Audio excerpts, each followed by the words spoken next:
Welcome back student. तो आज हम लोग 5वीं कक्षा का पश्चिम बंगाल बोर्ड का पेज नंबर 76 सॉल्व करेंगे। अगर अच्छा लगे तो अपने मित्रों में जरूर शेयर करें। तो चलिए शुरू करते हैं।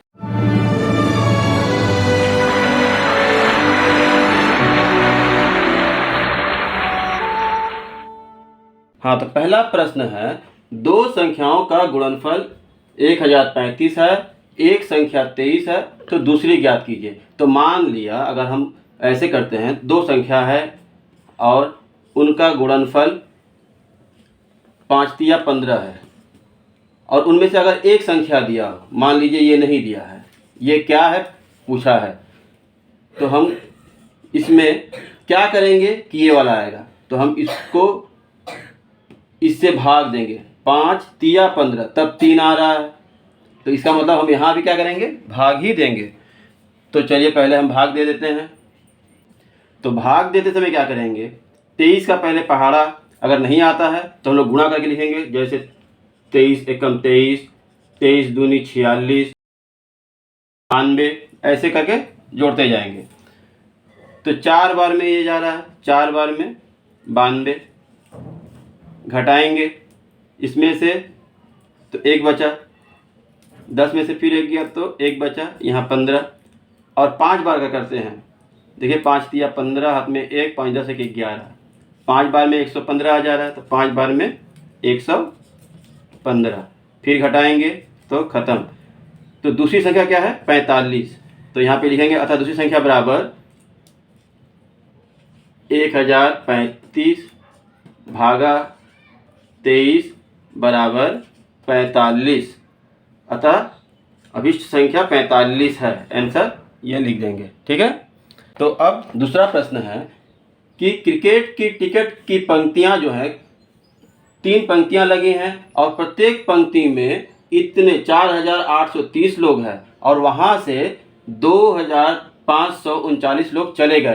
तो अब पंक्तियों में कुल कितने लोग खड़े हैं। तो हम लोग क्या करेंगे, प्रत्येक पंक्ति में इतने हैं तो 3 पंक्तियों में इन से इसको गुणा कर देंगे और इतना घटा लेंगे।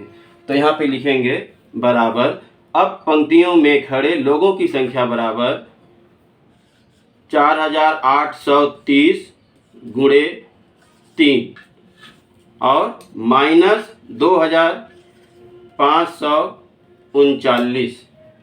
ठीक है, ये हो गया।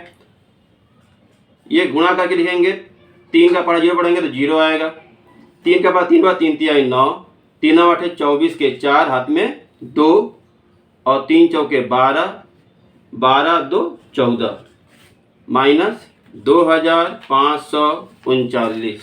घटाएंगे, देखिए 0 में से 9 तो घटता नहीं है, तो इसे 1 ले लेंगे तो 10, 10 में से 9 गया, 1 यहाँ बचा 8, 8 में से 3 गया, 5 यहाँ बचा, 4, 4 में से 5 जाता नहीं है तो बगल से 1 लेंगे, 14, 14 में से 5 गया 9, यहाँ बचा 3, 3 में से 2 गया 1 और यहाँ पे 1 पहले से था ही।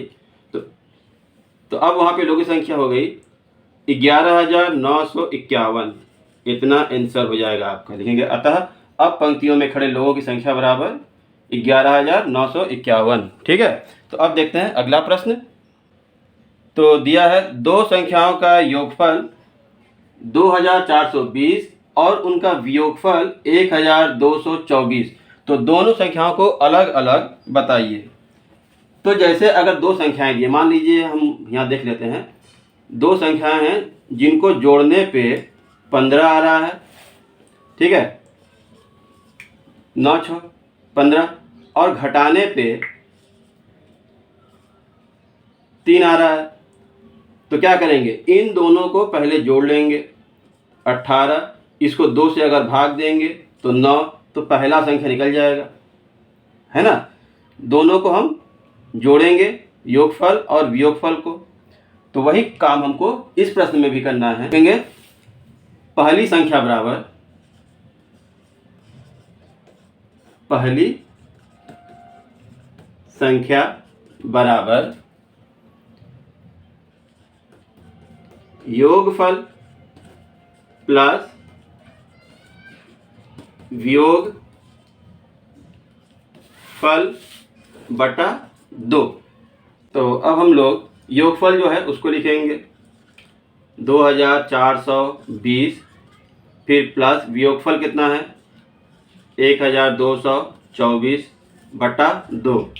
दोनों को अगर जोड़ते हैं तो 4, 2 और 2 फिर 4, 2 और 4 6 और 1 और 2 3 बटा 2।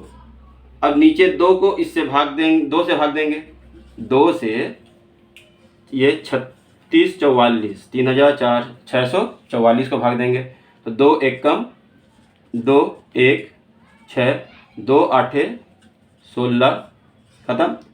अब इसको उतार लेंगे फिर यहाँ 2 दूनी 4, फिर उतार लेंगे 1 2 दूनी 4। ठीक है, फिर से एक बार देख लीजिए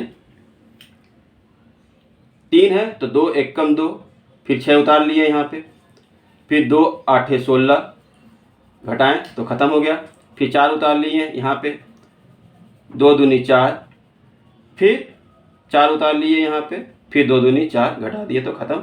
ये हमारा पहला संख्या आ गया। तो यहाँ पे लिखेंगे 1822, ये पहला संख्या है। तब लिखेंगे दूसरी संख्या बराबर।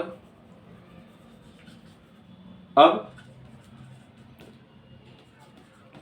दूसरी संख्या बराबर, पहला ये है, योगफल ये है, तो योगफल में से पहला संख्या घटा देंगे तो दूसरा निकल जाएगा। तो 10 में से 2 गया 8, 11 में से 2 गया 9, 13 में से 8 गया 5 और 1 में से 1 गया कुछ नहीं।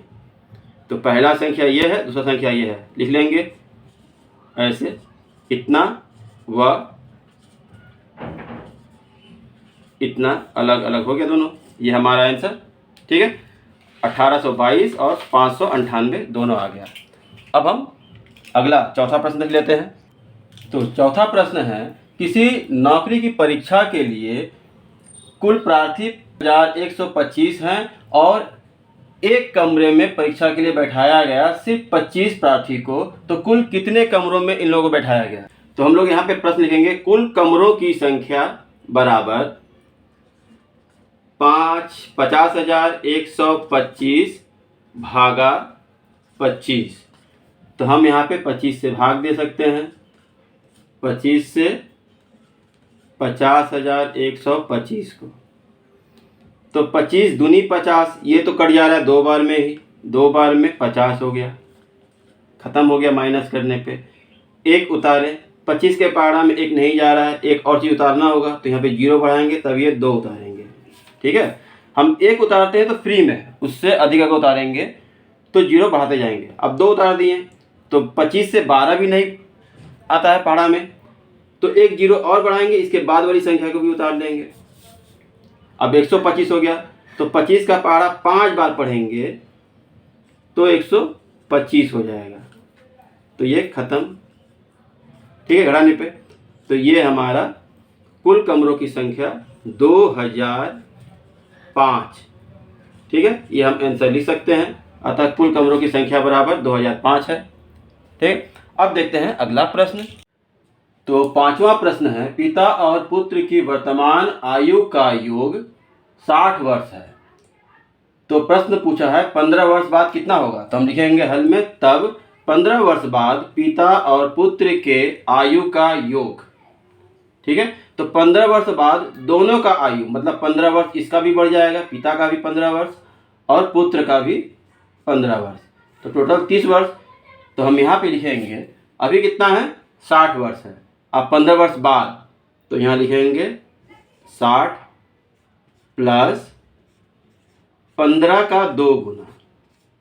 ठीक है, तो ये 60 हो गया, प्लस 15 दूनी 30, दोनों को जोड़ देंगे 60 और 30 90 वर्ष। दोनों का 15 वर्ष बाद पिता और पुत्र के आयु का योगफल 90 वर्ष होगा। ठीक है, इस तरह हम लोग कर सकते हैं। अब देखते हैं 6 नंबर प्रश्न।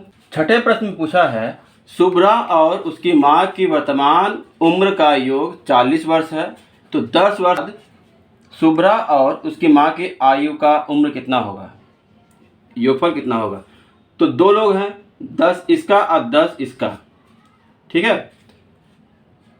तो 10 गुणे 2 हो जाएगा 20 वर्ष। 20 वर्ष क्या हो जाएगा, घट जाएगा इस बार। तो यहाँ पे लिखेंगे 40 माइनस 10 गुणे 2। तो ये 40, 10 दूनी 20 बराबर 20 वर्ष। ये हमारा उत्तर। मतलब 10 वर्ष पहले शुभ्रा और उसकी माँ की उम्र का योग 20 वर्ष रहेगा, ठीक है। तो हम लोग 7वां देख लेते हैं इसी तरह। तो 7वां प्रश्न देख लीजिए आप लोग। दिया है, एक व्यक्ति के पास 60,000 रुपये थे, पत्नी को दिया 2,500 रुपये, पुत्र को दिया 10,500 रुपये, शेष बचे रुपए दान किया। तो आपको बताना है उसने दान कितना रुपए किया। तो हम क्या करेंगे, 60,000 में से इन दोनों को घटा देंगे, ठीक है। तो यहाँ पे हम लोग लिखते हैं 60,000 माइनस, अब ब्रैकेट के अंदर ये 2,500 रुपये इसका,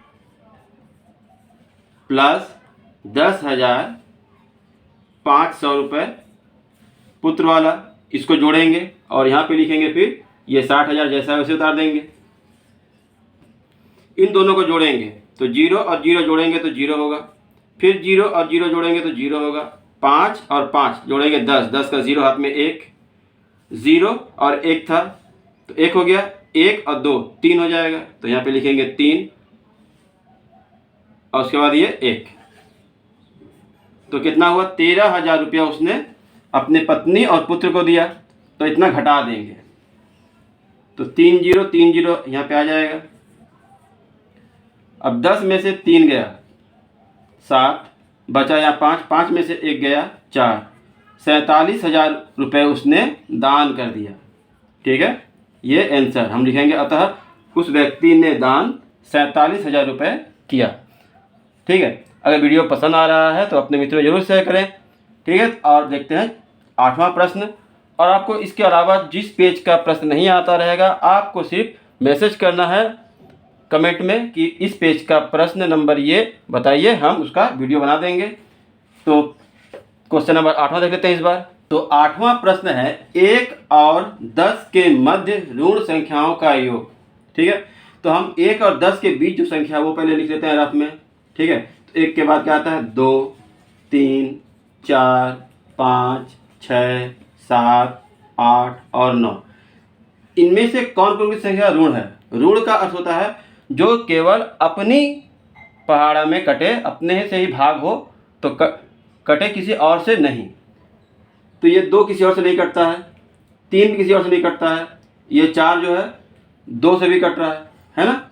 ये 5 किसी और से नहीं कटता है, ये 6 जो है 2 से भी कट रहा है और 3 से भी कट रहा है, तो ये नहीं होगा। 7 किसी और से नहीं कटता है, ये 8 2 से भी कट रहा है, 4 से भी कट रहा है और ये 3 से भी कट रहा है ना।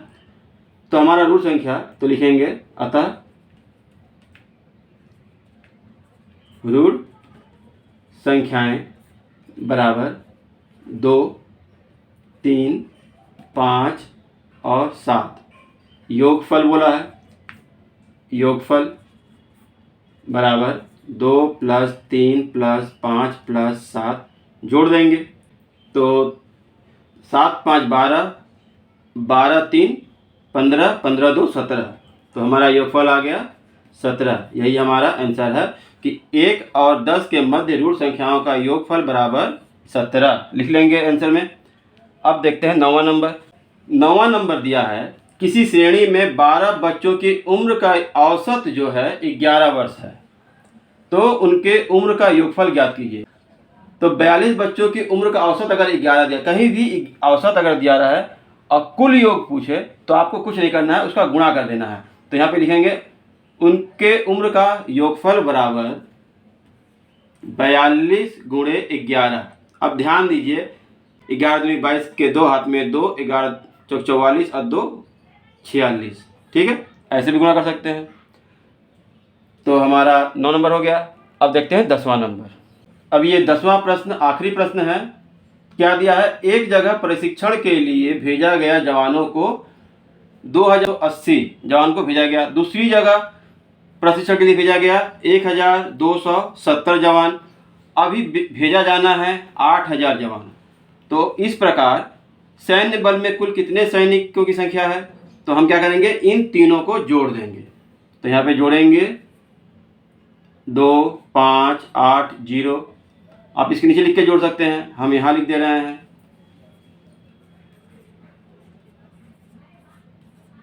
ठीक है, कैसे जोड़ेंगे, इकाई को इस इकाई से इस इकाई से, तो कितना हो गया 0, क्योंकि सब 0 है। दूसरा देखिए 0 है, 7 है और 8 है, तो 7 8 15, 15 का 5 हाथ में 1, फिर यहाँ पे 0 है तो हाथ में 1 है, 1 और ये 3, 3 और 5 8, तो यहाँ पे 8 हो गया, फिर 8 और 1 9, 9 और 2 11, तो कुल 11,850 सैनिक आंसर। ठीक है, अगर वीडियो पसंद आया हो तो कृपया लाइक करते जाइए, अपने मित्रों जरूर शेयर करें। तो मिलते हैं अगली वीडियो में, धन्यवाद।